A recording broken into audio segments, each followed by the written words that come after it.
Welcome to the Theology for the People podcast. My name is Nick Cady. I'm your host, and the goal and purpose of this podcast is to bring theological concepts and discussions to you in a way that's understandable, applicable, and relatable for your life.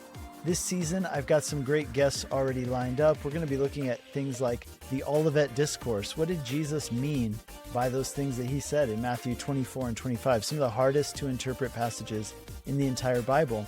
I've also got an interview with a church planter in North Africa talking about the unique situation of planting a church in a Muslim context. I've also got a friend in which we're going to be talking about the Jewish Seder meal and what that means for us as Christians today, how it points to Jesus, and a whole lot more. So make sure you subscribe to the podcast if you haven't done so yet. I'm excited about the traction we're getting with the podcast as we move into this next season. But I wanted to start out the season today by giving you just some thoughts on the season of Lent. And particularly, I want to talk to you about the history of Lent and the thing which I call the lost celebration. Now, the reason this came up is because a friend of mine recently reached out and he said, "Hey, do you have any Theology for the People content, podcasts, or articles on the topic of Lent?" And I do have some articles, but I thought, this would actually be a much better podcast episode. So for some history on Lent, let me just give you my own personal history. I grew up in a Lutheran school until the 8th grade. So from kindergarten to 8th grade, I went to a Lutheran school. And one of the highlights of the year was Ash Wednesday, which was the first day of the season of Lent. Now, as I'm recording this, today is the day before Ash Wednesday. And so it's sometimes known as Mardi Gras, Fat Tuesday. Some people call it Festival or Carnival. And so this is a time when people do a lot of celebration and indulging in some cases because Lent is the time of fasting. And it is the 40 days leading up to Easter, which is traditionally a time of fasting and self-denial in preparation for Easter. And so on Ash Wednesday at my Lutheran school, we would have a chapel service and we would all one by one file up to the front. And we would have ash put on our foreheads in the shape of a cross. And if you go around town on Ash Wednesday, you are likely to see some people who have that on their heads. Now, in some ways, it is important to remember our mortality, right? So this is a Christian practice that goes all the way back to the early church, the idea of remembering that you are from dust and to dust you will return. That's an important thing, right? To remember that life is short and you've got this one life to live. But is that what Lent is all about? Well, not really. That is what Ash Wednesday is about, and it is an important thing. But Lent is really a tradition which predates all Christian denominations. Today, it is practiced mainly by the Roman Catholic Church, Anglican and Episcopalian Christians, as well as Orthodox Christians. However, it is important to note that Lent has become more and more popular amongst evangelical Christians, including many of my friends, some of whom have a longing and a desire for a connection with the rich history of Christian tradition. And if you look around during the season of Lent, you'll notice a lot of articles come out from sources recommending that evangelicals would benefit from the practice of Lent. And personally, I tend to be inclined to appreciate and want to be connected to Christianity's rich traditions and embrace their symbolism. However, I have actually changed my thinking in recent years about Lent in particular. And it all started because in seminary, I took a course about the history and development of Christian worship.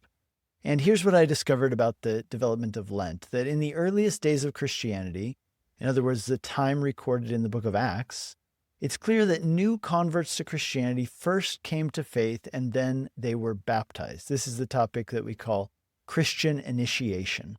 So as time went on, though, Christians began to feel that it was important that not only faith precede baptism, but that instruction should also precede baptism. And so early Christians, they began requiring believers to go through a period of instruction, sometimes called catechesis, before they be baptized. So people who were being catechized were called catechumens. Now, several early Christian writings indicate that new believers would be baptized on Easter. In other words, if you became a believer, well, then you would wait until Easter, and then believers would all be baptized on Easter. That's when they would do their baptism ceremonies and services. And for Christians, from the earliest days of Christianity, Easter was the chief Christian celebration.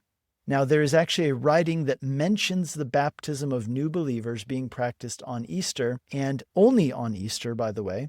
And that writing is from Tertullian. And what Tertullian argues in that writing is that baptism doesn't only need to be practiced on Easter exclusively. It can be done at other times as well, is his argument. Now, Lent is a 40-day period. The number 40 is significant throughout the Bible, but it held special significance for the early Christians because of the significance of the number 40 in the Hebrew Scriptures. And so the 40 days leading up to Easter were days of preparation, instruction, and consecration for those who were preparing to be baptized on Easter. In other words, catechumens. So Easter itself, for the first 400 years of the church, was a feast that did not last for only one day, but beginning with Easter Sunday, there would be a feast that lasted for 40 days. In some English traditions, this is called Eastertide. So you had the 40 days leading up to Easter, which was a day of preparation for catechumens, time of consecration, study, and preparation. And then you had the 40 days after Easter called Eastertide, and that was a time of celebration. Now, during that 40-day period of Eastertide, people were forbidden from fasting. They were also forbidden from kneeling when they prayed, because kneeling is a posture of contrition. And these 40 days, they said, were set aside for the express purpose of celebrating the new life, the forgiveness, and the redemption that we have because Jesus rose from the grave. So it was a 40-day season of joy. And you can actually see some vestiges of this Eastertide that still exist in some ecclesial or church calendars. In other words, in churches that have certain readings or certain things set aside for every year at a certain time, you'll notice that the weeks after Easter are set aside to talk about the new birth and the new life that we have now received in Jesus, and they're a 40-day period of celebration. Now, here's what changed over time in Christianity. Around the 4th century, paedobaptism, which is the baptism of children and infants, became normalized. And there's a reason for that. It had to do with the spreading of and the proliferation of a good doctrine, which is the doctrine of original sin. But sometimes people took that in the wrong way, and they believed that baptism removed original sin. So people were inclined to want to see their children baptized as early as possible to remove their original sin. Now, it was clearly articulated later on by the church that baptism does not remove original sin. And that's really important, especially for Protestant Christians who hold to that expressly. Paedobaptism was already in practice prior to that. In fact, Tertullian, in his writing called On Baptism, which was written around 200 AD, he mentions that some churches practiced believers' baptisms and other churches practiced paedo or child baptism. And he said that basically in different pockets of Christianity around the world, people had different practices. And again, it gets to the question of Christian initiation. Because in the book of Acts, everybody who's becoming a Christian is becoming a Christian from either Judaism or paganism. The real question then becomes, well, what do you do with the children who are born into Christian families? How are they initiated? Should they be baptized into the church as infants, paedobaptism? Or should they somehow otherwise be initiated into the church, perhaps through dedication? And then when they profess faith, then they should be baptized, credo baptism or believer's baptism. That was the question and the debate. And what's interesting is that Tertullian tells us that around 200 AD, both were being practiced in the church at that time. And he really advocates that that's okay. That's his view on it. Now, the reasons for the rise of paedobaptism, let's just talk about a few of these. Again, the first one was the question about Christian initiation. How are those who are born into and raised in Christianity, how should they be initiated into the faith and brought into the church? And how does this relate to the Old Testament model of people in covenant with God? Specifically, is baptism the Christian version of how the Jews practice circumcision as a form of initiation? Okay, second, another reason for the rise of paedobaptism was the emergence of Christendom. As Christianity had become the official and dominant religion of the Roman Empire, it became that in the year 380 AD. So in other words, by that time, to be a citizen of the empire was equated with being a Christian. And it was presumed that everyone who was a citizen of the empire was therefore a Christian. Now, this view prevailed throughout the medieval period in Europe, and it was also perpetuated by the magisterial reformers. I've also written articles on the subject of Christendom. If you're interested, you can check out nickcady.org and search Christendom as a topic, and you'll see the articles I've written on that. The third reason for the rise of paedobaptism is the formulation of the doctrine of original sin, largely by Augustine of Hippo, which gave many people a rationale for baptizing infants. Again, the reasoning was that since the Nicene Creed declares that there is one baptism for the forgiveness of sins, that therefore infant baptism remitted or removed original sin, something which, by the way, Augustine did not teach, but it led parents to want to have their babies baptized as soon as possible after birth, especially with a lot of infant mortality in those times. Thomas Aquinas, by the way, also taught that baptism removed the guilt of original sin. However, that teaching was later rejected by Luther and the other reformers, and it's not held by all modern adherents of paedobaptism, although it is held by some, namely some Roman Catholics. But here's the issue that paedobaptism brought up in the church. If you baptize babies, then you can't instruct those babies before you baptize them because they're infants. So what do you do with that 40-day period of consecration and preparation leading up to Easter, which used to be for catechumens? And you know what had happened is that other people had, in solidarity with the catechumens, said, as you are consecrating yourself to the Lord and denying yourself and really fasting and praying and seeking the Lord, we will join you in that during this time. That's how the practice of Lent became normalized or spread throughout the church.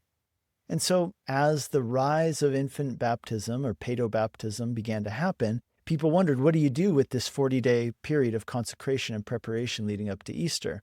Well, here's what they did. They decided to make this a time for all believers to consecrate themselves to God in preparation for Easter. Catechism was moved from that 40-day period to adolescence, and it was no longer tied to that period leading up to Easter, and it was paired with what was called confirmation. So you would have a confirmation of your faith and baptism in which you would make a profession before the church, confirming your baptism, confirming that the faith you were born into was now your faith personally. But here's then what you had at that point. There were 40 days of consecration to God leading up to Easter. Then you had Easter. And then following Easter, you had 40 days of celebration of salvation and new life, which is called Eastertide in some traditions. But then, you know what happened over time? The church largely held on to the 40-day observance of Lent, and in large part dropped a lot of the 40-day celebration of Eastertide. And again, choosing one or the other, they chose not the celebration, but the consecration. And over time, that consecration became more and more dour, more and more focused on self-denial, more and more focused on penance and contrition. James White, he writes this. He says, "It is perplexing why Christians have forsaken the season of rejoicing in exchange for the season of penance." Now, particularly during the medieval period, and some vestiges of this still remain in our day to different degrees, some Christians became more obsessed with the process of Jesus' death. In other words, his passion. They became more obsessed with the process of Jesus' death than with the purpose of Jesus' death. Now, taking this into consideration, here's where I am at with regard to Lent. I am less inclined to celebrate Lent having considered this history. I believe that I should consecrate myself to the Lord, absolutely, every day. Romans 12, verse 1, it says, I appeal to you, therefore, brothers, by the mercies of God, to present your bodies as living sacrifices, holy and acceptable to God, which is your spiritual act of worship. So I believe that I should consecrate myself to the Lord. I should be set apart and holy. And I do believe it's a good thing to fast and to seek the Lord. I believe that the discipline of self-denial is healthy and very much needed for some people, and that setting apart a dedicated time of consecration and self-denial, I think that is both biblical and good. I guess in the end, it gets down to why you are practicing Lent. If it's a spiritual discipline through which you draw nearer to God by purposefully setting aside things in order to consecrate yourself in an amplified way for a particular time, then I think that is a wonderful thing, and I would recommend that you do it. But no matter what, whether you practice it or not, please remember the history, and that along with your 40 days of consecration, if you're going to do that, then I would strongly encourage you to also practice the 40 days of dedicated rejoicing in the salvation and new life that Jesus has brought to you, given to you, and made available to you. So celebrating what he did for you should take priority and have precedence over focusing on what you do for him. Well, thanks for listening to this episode. Again, like I said, I will be back with more episodes coming up this season. Excited to share with you some of the interviews that I've recorded and the topics that are going to come up. If there's anything that you particularly would like to ask specifically for an episode on, or you have questions about, on the website, nickcady.org, there's a form you can fill out, which is for that purpose. So there is a link you can click at the top bar which says Ask a Question. If you fill out the form there, it'll go to me, and that is often what I use to create articles and to get inspiration for podcast episodes, as I know what would really bless and help people. And that's my goal, to produce helpful content that's going to help you understand theological concepts and draw nearer to God through the study of his word.